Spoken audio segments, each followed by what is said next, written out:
Harper Perennial and HarperAudio present Love Buzz, a novel by Neely Tubati Alexander, performed by Deepa Samuel.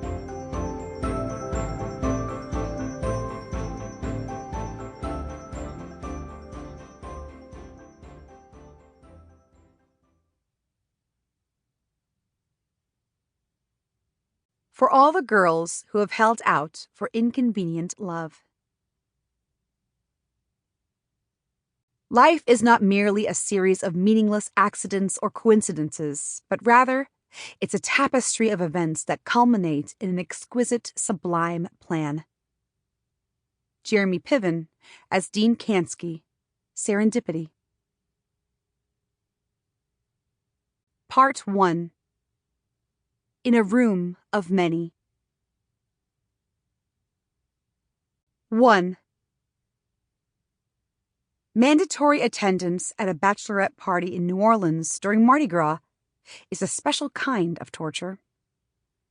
The bride is my cousin Coral, and though I'm happy for her, genuinely so happy, I can't say I'm overjoyed about being a bridesmaid.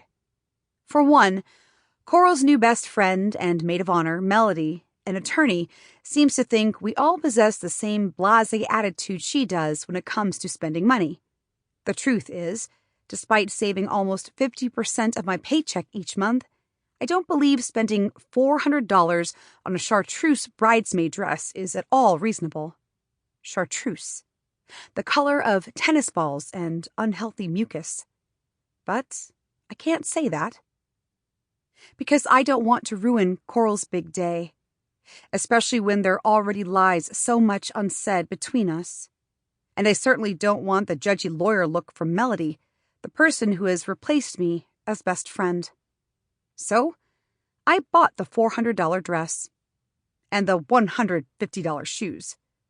But I drew the line at the $200 hair and makeup package for the wedding day, thus justifying Melody's disdain of me. What I really want to say is that had Coral let me pick the bridesmaids' dresses, I would have opted for a more universally flattering shape of some kind, instead of the mermaid monstrosity that draws unwanted attention to my hips. But because Coral and I are not as close as we once were, and my Auntie Lakshmi likely forced her to include me in the wedding party, I can't say that either.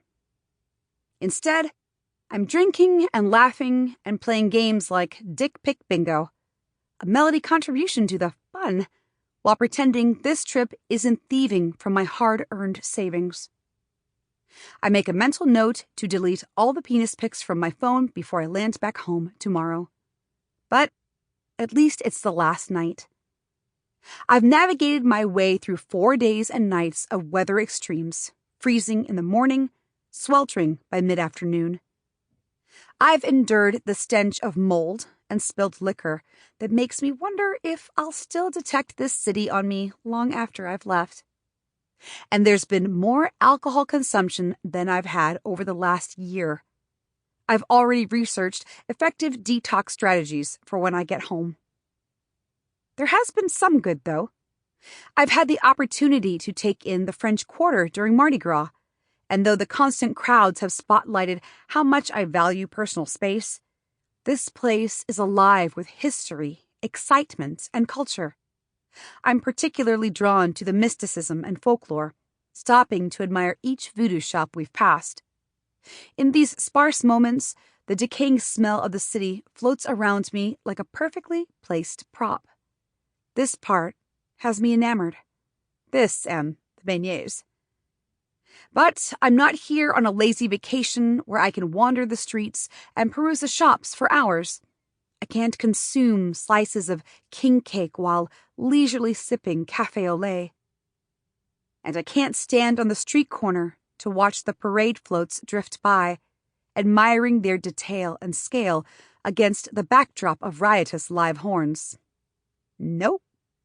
I'm at a bachelorette party, where my experiences are confined to the inside of every bar on Bourbon Street and the scores of girls and guys gone wild on the streets outside them. Sample complete. Ready to continue?